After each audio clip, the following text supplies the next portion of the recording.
Hello दोस्तों, नमस्कार। अभी की सबसे बड़ी खबर आ रही है, जहां पर अरुणाचल के दो युवक 2 साल से लापता चीनी सेना ने कर लिया किडनैप, ले लिया हिरासत में। बताएंगे परिजनों का सबसे बड़ा आरोप। क्या जमीन खा गई या आसमान निकल गया? आखिर गए तो गए कहां ये भारत के 2 युवक? सबसे पहले आपको बताएंगे दोस्तों क्या है रियलिटी। कहीं चालबाज चीन की चाल तो नहीं तो वहीं बताएंगे भारत ब्राजील के बीच रक्षा सहयोग नई ऊंचाई पर पहुंच चुकी है। इस बार मिसाइलों और पनडुब्बियों को लेकर आ रही है बहुत बड़ी खबर। तो वहीं केंद्र की मोदी सरकार अब वक्फ बोर्ड पर लगाने जा रही है लगाम। पर कतरने की तैयारी में है केंद्र सरकार दोस्तों, जिसके बाद असदुद्दीन ओवैसी के जुबान से निकली आग। तो वहीं मौलाना साजिद भी भड़कते दिखाई दिए हैं। तो वहीं बताएंगे चीन के प्रधानमंत्री ने पीएम नरेंद्र मोदी जी को भेजा है संदेश। क्या रहा कारण और कौन होगा भारतीय जनता पार्टी का अगला अध्यक्ष? सारी जानकारियां बताएंगे विस्तार से। बस आप वीडियो के अंत तक बने रहेगा। और खबरों में आगे बढ़ने से पहले निरंतर भारत देश का विकास चाहते हैं तो वीडियो को लाइक करके चैनल को सब्सक्राइब करके बेल आइकन दबा के कमेंट में जय हिंद अवश्य कहिएगा। बात करें पहली बड़ी खबर की, जहां अरुणाचल प्रदेश के 2 युवक 2 साल से रहे लापता। आखिरी बार चीन सीमा पर देखे गए। परिजनों ने लगाया बड़ा आरोप। कहा चीनी सेना ने उनको कब्जे में ले लिया है। बता दें अरुणाचल प्रदेश के 2 युवक भारत चीन सीमा से लगे राज्य के एक सुदूर स्थान से लगभग 2 साल से लापता हैं। दोनों युवकों की पहचान 35 साल के बटेलुम टिकरो और 37 साल के बेंसी मनियू के रूप में की गई है। आपस में दोनों चचेरे भाई हैं। ऐसी आशंका है कि दोनों चीन की पीपल्स लिबरेशन आर्मी बोले तो पीएलए की हिरासत में है। हालांकि चीनी सेना ने इस बात को स्वीकार नहीं किया है। बटेलुम टिकरो और उनके चचेरे भाई बेंसी मनियू अरुणाचल प्रदेश के अजो जिले के चालगाम क्षेत्र से 19 अगस्त 2022 के दौरान लापता हो गए थे। जब वे सीमा के पास ऊंचाई वाले क्षेत्र में औषधीय जड़ी बूटियों की तलाश करने गए थे, तब से उनका कुछ पता नहीं चल पाया है। टिकरो के भाई दिशांश और चिकरो ने फोन पर समाचार एजेंसी पीटीआई से बात करते हुए कहा कि मुझे पता चला है कि उन्हें चीनी सेना ने हिरासत में लिया है। चिकरो ने कहा कि उन्होंने अपने भाइयों के बारे में जानकारी जुटाने के लिए कई बार स्थानीय सैन्य अधिकारियों से संपर्क भी किया है। साथ ही उसने कहा कि मुझे बताया गया है कि भारतीय सेना ने चीनी सेना के समक्ष ये मुद्दा उठाया था, लेकिन अभी तक उनकी ओर से कोई जवाब नहीं मिला। ऐसे में सबसे बड़ा सवाल दोस्तों यही है कि उन दोनों भारतीय युवकों को जमीन खा गई या फिर आसमान निगल गया। आखिर वो गए तो गए कहां जब वो सीमा की ओर बढ़े हैं और गायब हुए हैं? तो ये कंफर्म है कि चीन ने उनको किडनैप किया है। जी हां, जैसा कि उनके परिजन कहते नजर आ रहे हैं। बहरहाल इस पर आपकी क्या निजी राय है दोस्तों? क्योंकि भारत की तरह चाइना बिल्कुल भी नहीं है। भारत में चीनी नागरिक दुश्मन होने के बावजूद भी घायल पड़ा है। उसको भारतीय नौसेना एक भारतीय से बेहतर इलाज करती नजर आ रही है, लेकिन वहीं चीन भारतीयों की जानकारी तक नहीं देता, उल्टा उनको कब्जे में ले लेता है, जो कि एक बहुत बड़ा डिफरेंस दिखाता है भारत और चाइना के बीच में। इस पर आपकी राय तो बनती है दोस्तों। तो वहीं आपको बड़ी खबर बता दें, जहां इंडिया ब्राजील के बीच रक्षा सहयोग नई ऊंचाई पर। मिसाइलों और पनडुब्बियों को लेकर किए महत्वपूर्ण समझौते। जी हां, भारत और ब्राजील के बीच रक्षा सहयोग एक नई ऊंचाई पर पहुंच गया है, जिसके तहत दोनों देशों ने आकाश, ब्रह्मोस और स्कॉर्पियन मिसाइलों और पनडुब्बियों के सहयोग को बढ़ावा देने के लिए महत्वपूर्ण समझौते किए हैं। आकाश मिसाइल, भारत ने ब्राजील को अपनी आकाश मिसाइल प्रणाली की आपूर्ति का प्रस्ताव दिया है, जो एक अत्याधुनिक सतह से हवा में मार करने वाली मिसाइल है। यह मिसाइल वायु रक्षा में सुधार और शत्रु के विमानों को ठिकाने लगाने में सक्षम है। ब्राजील को इस प्रणाली की आपूर्ति से उसकी रक्षा ढांचे को और मजबूत किया जा सकेगा। भारत और ब्राजील अपनी सैन्य सहयोग को और गहरा करने के लिए उच्च स्तर के 2 प्रतिनिधि मंडल के आगमन का इंतजार कर रहे हैं। ब्राजील की नौसेना के प्रमुख और सशस्त्र बलों के कमांडर, साथ ही वरिष्ठ अधिकारी अगस्त सितंबर 2024 के बीच भारत का दौरा करेंगे। ये दौरे महत्वपूर्ण है क्योंकि इसका उद्देश्य ब्राजील में स्कॉर्पियन पनडुब्बियों की रख रखाव के लिए ये एक समझौता ज्ञापन यानी MOU पर अंतिम रूप देना है, जो दोनों देशों के बीच बातचीत का एक मुख्य बिंदु है। जी हाँ, तो वही बड़ी खबर बता दे, जहाँ वक्फ बोर्ड पर क्यों टेढ़ी हुई केंद्र की नजर, पर कतरने की तैयारी में है केंद्र सरकार। संसद में बिल होगा पेश, जिसके बाद भड़कते नजर आए हैं ओवैसी और मौलाना। बता दें अपनी असीमित ताकत के चलते वक्फ बोर्ड आजादी के बाद से ही एक तबके में सुर्खियों का विषय रहा है। सर्वशक्तिमान वक्फ बोर्ड के अधिकारों की चर्चा यूं तो दबे छिपे दशकों से लोगों की जुबान पर थी, लेकिन सोशल मीडिया के युग में इसकी हिस्ट्री, जियोग्राफी की खुलकर चर्चा होने लगी है। लोग खुलेआम इसके नफे नुकसान के बारे में बातें करके उसे सोशल मीडिया पर वायरल कर रहे हैं। इस बीच सूत्रों के हवाले से खबर है कि बीजेपी की अगुवाई वाली केंद्र की एनडीए सरकार अब वक्फ बोर्ड को लेकर इसी संसद सत्र में एक बिल ला सकती है। जी हां, इसको लेकर वक्फ बोर्ड के पैरोकार उलझन में है। जी हां, वहीं दूसरी ओर सरकार से जुड़े लोगों का तर्क है कि इस संशोधन बिल से वक्फ बोर्ड के अधिकारों और मनमानी पर अंकुश लग जाएगा। जी हां दोस्तों, आपके मन में यह सवाल होगा कि आखिर वक्फ बोर्ड संशोधन बिल क्यों लाना चाहती है मोदी सरकार? तो बता दें, कुल मिलाकर मोदी सरकार वक्फ बोर्ड अधिनियम में एक महत्वपूर्ण और व्यापक संशोधन की तैयारी कर चुकी है। सूत्रों के मुताबिक मसौदा तैयार है, जो इस हफ्ते संसद में पेश किया जा सकता है। इस प्रस्तावित संशोधन का उद्देश्य वक्फ बोर्ड की शक्तियों और उनके द्वारा संपत्तियों की वर्गीकरण को नियंत्रित करना है। 1954 में लागू हुआ वक्फ बोर्ड अधिनियम एक ऐसा कानून है जो वक्फ संपत्तियों की प्रबंधन और प्रशासन के लिए उत्तरदायी होता है। तो दोस्तों वही बता दें, इस मुद्दे पर अब ओवैसी भड़कते नजर आए हैं। ओवैसी ने कहा कि जब संसद का सत्र चल रहा है तो सरकार को इसके बारे में संसद को सूचित करना चाहिए था।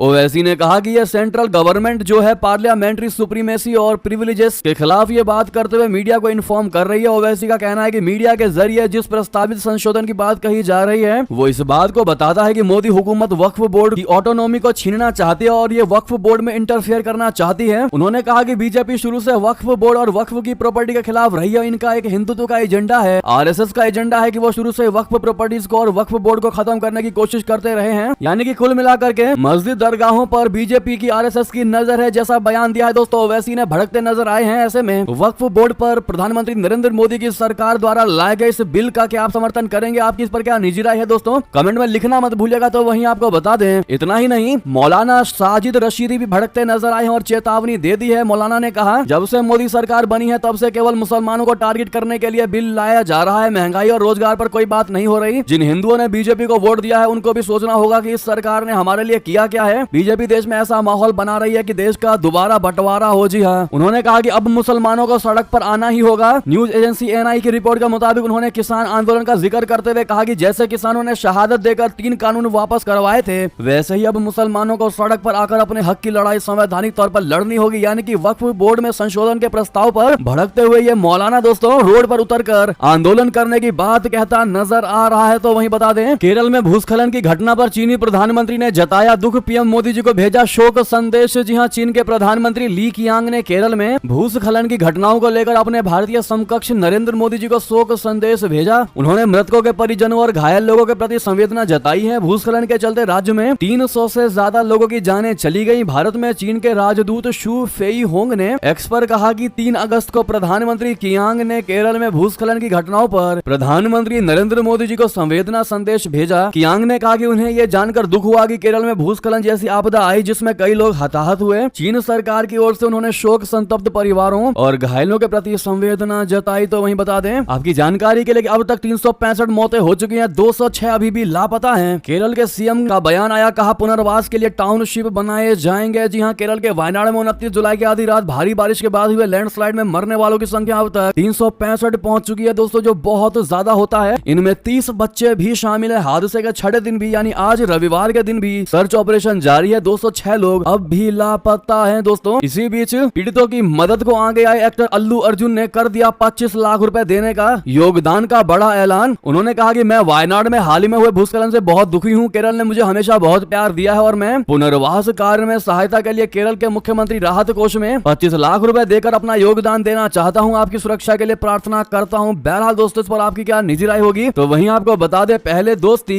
लेकिन अब मजबूरी। जी हां, चीन का साथ छोड़ भारत से मदद मांग रहे हैं मुइज़ू। जी हां, मालदीव ने क्यों बदल दिया अपना रुख? आपको बता दे, भारत के पड़ोसी देश मालदीव भारत को अकड़ दिखाने की कोशिश कर रहा था। अब यह पड़ोसी देश मालदीव के राजनीतिक समीकरणों में नया मोड़ देखने को मिल रहा है। मालदीव के राष्ट्रपति मोहम्मद मुइज़ू, जो अपने कार्यकाल की शुरुआत में भारत विरोधी रुख के लिए जाने जाते थे, अब भारत की ओर दोस्ती का हाथ बढ़ाते नजर आ रहे हैं। लोकसभा चुनाव के बाद भारत की कूटनीति का असर मालदीव पर भी दिखने लगा है और ये बदलाव मुइज़ू के हालिया कदमों में स्पष्ट रूप से देखा जा सकता है। मुइज़ू ने सत्ता में आने के बाद भारतीय प्रभाव को खत्म करने की कसम खाई थी कि पूरी तरीके से मालदीव में भारत के साये को भी दूर कर दिया जाएगा। अब वही भारत की तारीफ करता नजर आ रहा है दोस्तों। उन्होंने हाल ही में मालदीव के स्वतंत्रता दिवस पर सार्वजनिक रूप से भारत को धन्यवाद दिया। ये वही मुइज़ू है जिन्होंने पहले भारतीय सैनिकों और भारत द्वारा आपूर्ति किए गए डोर्नियर विमानों और हेलीकॉप्टरों की मालदीव में मौजूदगी पर सवाल उठाए थे। मुइज़ू ने आरोप लगाया था कि इन विमानों और हेलीकॉप्टरों के जरिए भारत मालदीव की निगरानी कर रहा है, लेकिन अब डोर्नियर एयर एम्बुलेंस ने मालदीव में फिर से मरीजों की देखभाल का काम शुरू कर दिया है। मुइज़ू ने अपनी सरकार के शुरुआती दिनों में भारतीय सैनिकों को वापस बुलाने का दावा किया था, लेकिन अब उन्होंने भारतीय तकनीशियनों की मदद से इन विमानों और हेलीकॉप्टरों का संचालन जारी रखने की अनुमति दी है। दोस्तों, ये बदलाव मालदीव और भारत के बीच रिश्तों में सुधार का संकेत है। जी हाँ, बता दें, मुइज़ू की सरकार ने चीन के साथ नजदीकियों के बावजूद हाल ही में भारत की ओर झुकाव दिखाया है। मुइज़ू के चीन के साथ घनिष्ठ संबंधों के बावजूद मालदीव के लिए चीन से कर्ज लेना अब एक चिंता का विषय बन गया है। अंतर्राष्ट्रीय मुद्रा कोष IMF ने चेतावनी दी है कि मालदीव चीन के के कर्ज जाल में फंस सकता है। चीन से कर्ज लेने के बावजूद मालदीव के पास उसे चुकाने की क्षमता नहीं होगी और दूसरा कोई रास्ता भी नहीं होगा, क्योंकि भारत से तो वो बैर लेने की कोशिश कर रहा था, जिससे मुइजू सरकार की स्थिति कमजोर होती जा रही है। और मुइजू को अब पता चल चुका है कि अगर चाइना उसके साथ खड़ा नहीं रहेगा तो भारत के साथ तो वो ऑलरेडी बुरा व्यवहार कर चुका है, साइड हो चुका है। ऐसे में अगर भारत के साथ दोस्ती स्थापित नहीं की, भारत के साथ अच्छे रिश्ते स्टेब्लिश नहीं किए, तो मालदीव कहीं का नहीं रह जाएगा। ऐसे में अब तक तो दोस्ती नेचुरल थी, लेकिन अब दोस्ती मुइजू के लिए मजबूरी बन चुकी है भारत के साथ। इस पर आपकी क्या राय होगी दोस्तों? इन खबर से एक चीज तो जाहिर तौर पर पता चलता है कि आज वो समय आ चुका है कि भारत के साथ बैर का मतलब अपने पैर पर कुल्हाड़ी मारना, यानी कि जो भी देश भारत के साथ बैर करेगा वो अपने आप को, अपने देश को गर्त में लेकर जाएगा। और ये सत्यता के साथ हम आपको बता रहे हैं दोस्तों, जो खबरें देखते हैं, जो हम आपको बताते हैं और जो रियलिटी निकल कर सामने आती है वो बता रहे हैं। बहरहाल दोस्तों, इस पर आपकी जो भी राय हो, लेकिन हमें गर्व है कि हम भारतीय है। कमेंट में कहना मत भूलिएगा मेरा भारत महान, जरूर कहिएगा। तो वहीं बता दें, असम राइफल्स को लेकर हो रहे प्रदर्शन की क्या है असली वजह, पीएम मोदी तक पहुंच गया ये मामला। जी हां, मणिपुर में हिंसा यानी मणिपुर वायलेंस के बीच असम राइफल्स को संवेदनशील इलाकों से हटाकर सीआरपीएफ भेजी गई है, लेकिन इस फैसले को लेकर शुरू हुआ विरोध बढ़ता ही जा रहा है। मणिपुर से असम राइफल्स को हटाने को लेकर विवाद इतना ज्यादा बढ़ चुका है कि मामला प्रधानमंत्री नरेंद्र मोदी जी की चौखट यानी पीएमओ ऑफिस तक पहुंच चुका है। पिछले साल हुई हिंसा और उसके बाद से जारी तनाव के बीच सेंसिटिव इलाकों से असम राइफल्स को हटाकर सीआरपीएफ जवानों की तैनाती का फैसला किया गया है। अब इस आदेश को लेकर विवाद बढ़ता जा रहा है, क्योंकि राज्य के 10 कुकी और जो विधायकों ने मांग की है कि असम राइफल्स की ही वापसी तैनाती की जानी चाहिए। सरकार के इस फैसले का विरोध जमीनी स्तर पर भी देखने को मिला है। इसके चलते ही विधायकों ने पीएम मोदी को पत्र लिखकर अपनी डिमांड उनके सामने रख दी है। जी हाँ, उन विधायकों ने पीएम मोदी को लिखी चिट्ठी में कहा गया है कि जातीय हिंसा से जूझ रहे मणिपुर के संवेदनशील इलाकों में अभी असम राइफल्स की ही तैनाती रखी जाए और सीआरपीएफ को ना उतारा जाए। अचानक सुरक्षा बलों की तैनाती एक गलत फैसला होगी। बहुत से लोगों का मानना है कि जब केंद्र सरकार संघर्ष को खत्म करने की कोशिश कर रही है, तो ऐसे वक्त में असम राइफल्स को हटाकर ऐसे नए सुरक्षा बलों की तैनाती करना हिंसा को और भी ज्यादा आक्रामक और भी ज्यादा बढ़ा सकता है, क्योंकि सीआरपीएफ अभी इलाके से वाकिफ नहीं है। क्योंकि जो विधायकों ने असम राइफल्स को निष्पक्ष बल बताया है और कहा है कि वे हिंसाग्रस्त इलाकों से खूबी परिचित हैं। इस पर आपकी राय तो बनती है दोस्तों। तो वहीं बता दें, अमेरिका ने चेताया, कहा महायुद्ध की आहट, ईरान सोमवार यानी कल इजराइल पर कर देगा हमला। जी हां, अमेरिका और इजरायली अधिकारियों को आशंका है कि ईरान सोमवार को इजरायली क्षेत्र पर हमला करेगा। एक्सियोस पोर्टल ने 3 स्रोतों का हवाला देते हुए ये रिपोर्ट दी है। प्रकाशन में कहा गया है कि अमेरिकी अधिकारियों को लगता है कि ईरानी प्रतिशोध अप्रैल के मध्य में इजराइल पर हुए हमले जैसा ही होगा, मगर संभावित रूप से इसका दायरा बड़ा हो सकता है, प्रभाव बड़ा हो सकता है, क्योंकि इसमें लेबनानी आंदोलन हिजबुल्लाह के भी शामिल होने की उम्मीद है। ऐसे में इजराइल और ईरान के बीच तनाव और भी ज्यादा बढ़ सकता है। फलस्तीनी आंदोलन हमास ने बुधवार को अपने राजनीतिक नेता इस्माइल हानियेह की हत्या की सूचना दी है और ये कहा गया है कि तेहरान में हानियेह के आवास पर इजरायली हमले के चलते उनकी मौत हुई है। तो वहीं बता दें, इजरायली पीएम नेतन्याहू पर क्यों भड़के अमेरिकी राष्ट्रपति बाइडेन, कहा मुझे बेवकूफ बनाना बंद करो। जी हाँ, इजराइल की सरकार ने अभी तक खुलकर यह स्वीकार नहीं किया है कि इस्माइल हानिया की हत्या के पीछे उसका हाथ है, लेकिन इजराइल का इस मामले में मौन होना, शांत होना इस बात की पुष्टि करता है कि हमास के नेता की किसी और ने नहीं बल्कि इजराइल ने ही मारा है। इस्माइल हानिया की मौत की जो टाइमिंग रही उससे अमेरिका नाराज हो गया। जंग में साथ देने का वादा करने वाले अमेरिकी राष्ट्रपति बाइडेन इजराइल के पीएम नेतन्याहू पर गुस्सा हो गए। फोन पर बातचीत में अमेरिकी राष्ट्रपति बाइडेन ने गुस्से में कहा कि मुझसे बकवास करना बंद करें, मुझे बेवकूफ बनाना बंद करो। दोस्तों, बाइडेन को गुस्सा तब आया जब नेतन्याहू ने कहा कि इजराइल हमास के साथ बंधकों के लिए युद्ध विराम समझौते पर बातचीत को आगे बढ़ा रहा है और जल्द ही वार्ता को फिर से शुरू करने के लिए एक प्रतिनिधिमंडल भेजेगा। युद्ध विराम समझौता कई महीनों से चल रही है, अभी तक कोई नतीजा नहीं निकला है, जिसके बाद बाइडेन नाराज हो गए। बाइडेन ने पहले कहा था कि नेतन्याहू आंतरिक राजनीतिक कारणों से